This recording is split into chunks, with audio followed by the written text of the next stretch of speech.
In this video, I'm going to show you the origin of the quadratic formula. The quadratic formula is a expression that allows us to find the roots of a quadratic polynomial without needing to do any particular algebra on that quadratic. We can do the algebra in general to derive the quadratic formula, and then we can substitute the coefficients of the polynomial into the quadratic formula to find the roots as quickly as possible. Okay?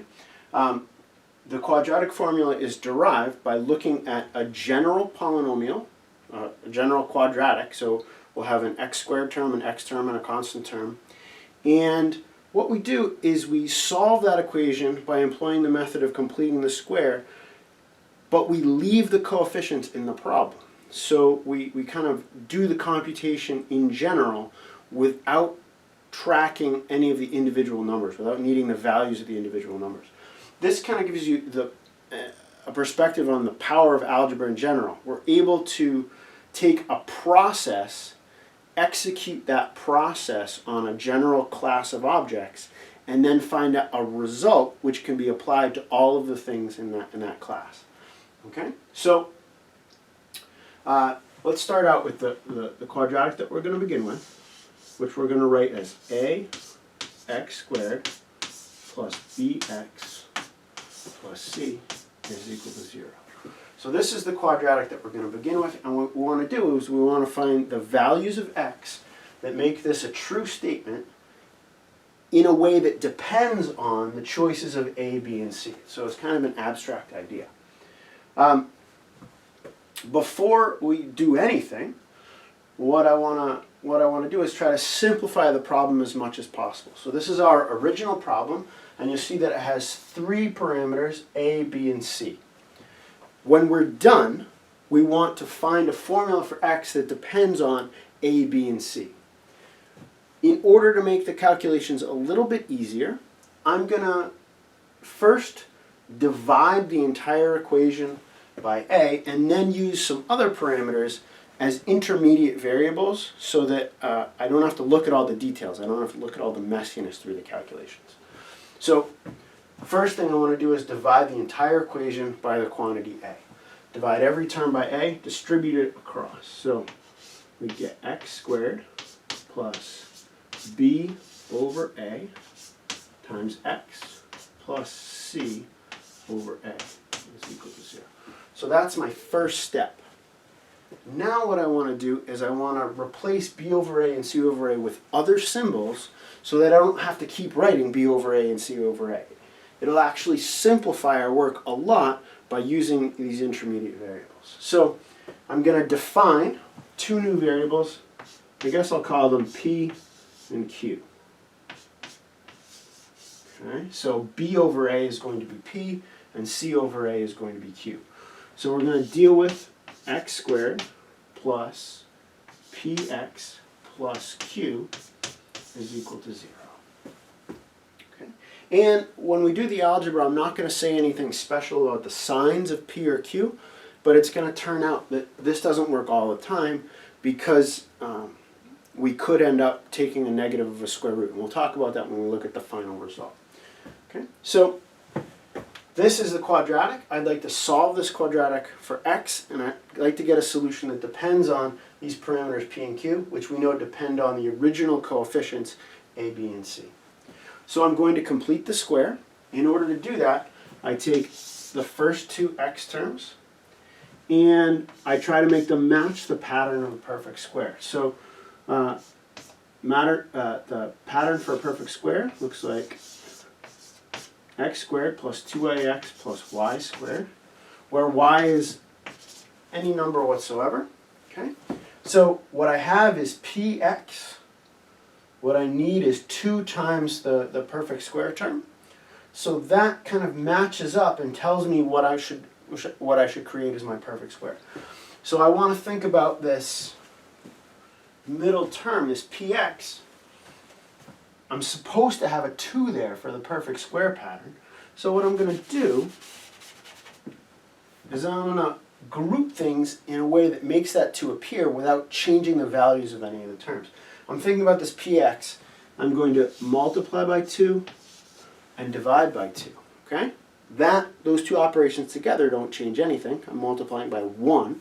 But by grouping them in that way, it makes it clearer what we need to choose as the value of y for our perfect square.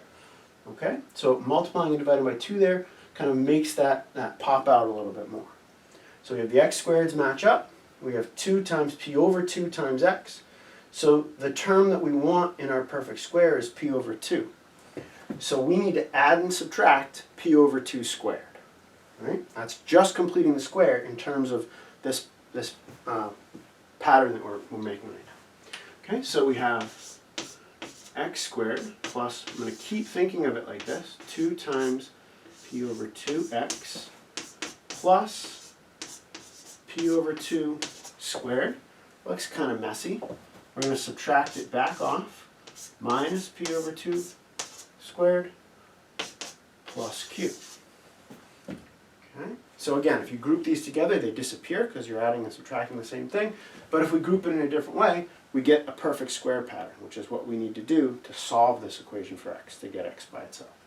All right, so grouping the perfect square terms and the other terms, these are still equal to 0. We're going to proceed. We now have a perfect square, which is x plus this other term, p over 2, quantity squared, plus these other two like terms that are just constants in terms of the original coefficients, but right now they're just kind of a mess, just a kind of a complicated algebraic expression. So we get minus p over 2 squared plus q is equal to 0. Now we've got a complicated algebraic expression, but what we want is we want to solve this for x. We want to get x by itself on one side of the equation. So we proceed just like we would before. We take all the terms that don't include x, and we subtract them or remove them to the other side of the equation. So we're going to need to add p over 2 quantity squared, and we're going to need to subtract q from both sides of the equation. So removing those terms, we're moving them to the other side of the equation. We get p over 2 squared minus q. We move it to the other side of the equation. That gives us this expression. Next, we want to continue solving for x. The next algebraic step is going to be to remove this square.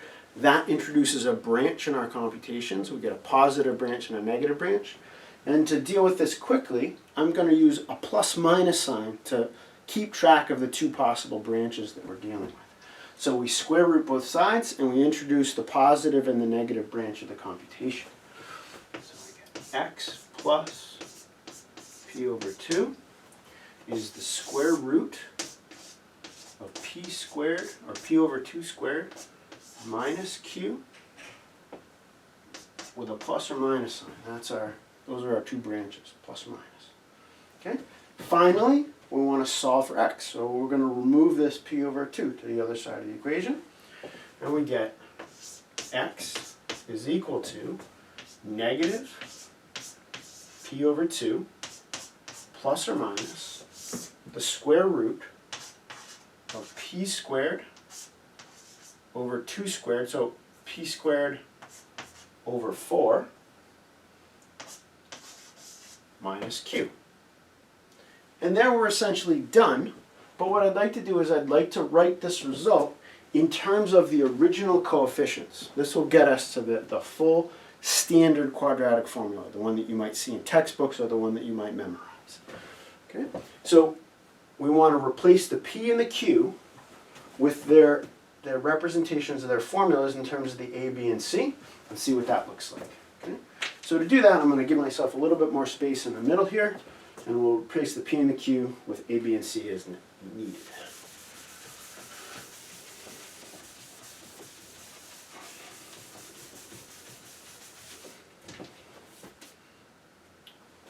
Okay, so p is b over a.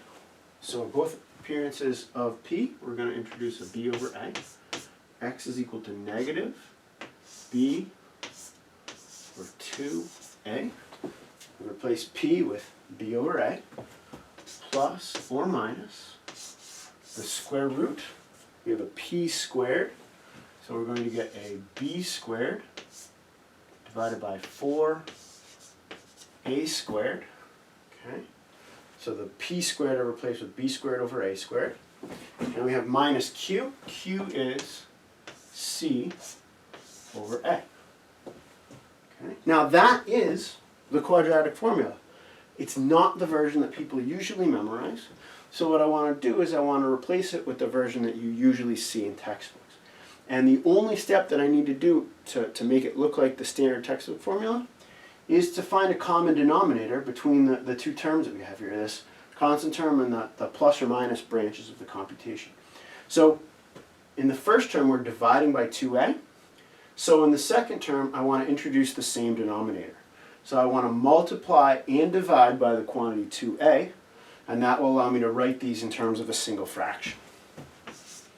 So x is equal to minus b over 2a, plus or minus, I still have both branches there, and then I'm going to have multiplication by 2a, and then division by 2a. That's multiplying by 1, that doesn't change anything. And then I have this square root of b squared divided by 4a squared minus c over a. And the last thing that I'm going to do is I'm going to get rid of the a's that appear here.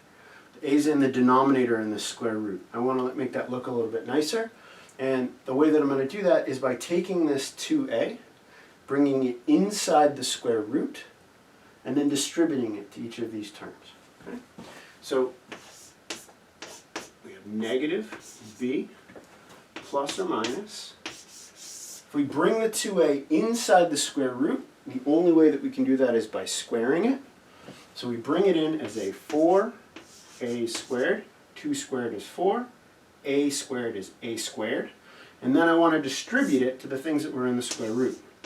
So I have b squared over 4a squared minus c over a. And then we still have this denominator of 2a. Okay. So we found a common denominator, so we can write these in terms of a single fraction.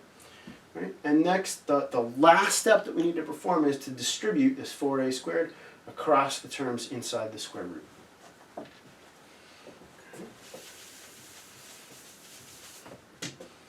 If we do that, we find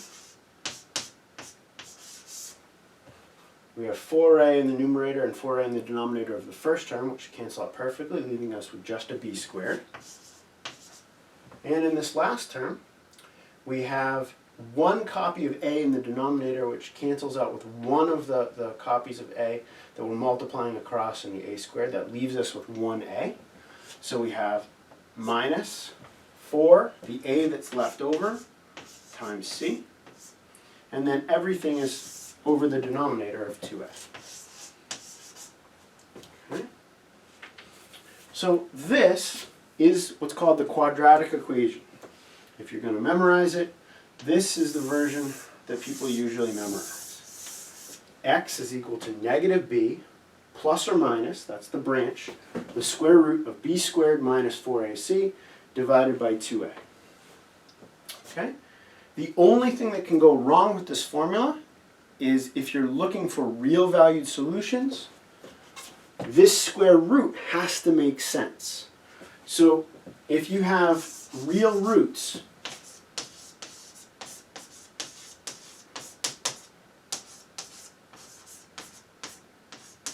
they require that the stuff underneath the square root be positive or non-negative. It could be 0, that would be fine. But you need b squared minus 4ac, this is sometimes called the discriminant. We need that to be greater than or equal to 0. If it's not, you don't get real roots. There are no real solutions. Okay.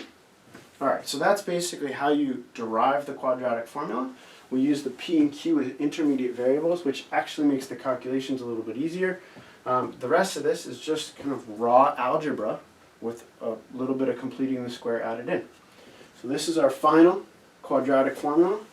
X is equal to negative b plus or minus b squared minus 4ac, all divided by 2a. That gives you the solutions to, or the roots of, any quadratic equation with coefficients a on the x squared, b on the x, and c is the constant term. Okay? If the discriminant, b squared minus 4ac, is greater than or equal to 0, this gives us two possible solutions. If the discriminant's identically 0, we're only going to get one solution. We'll actually have a perfect square. Okay? All right? That completes this video.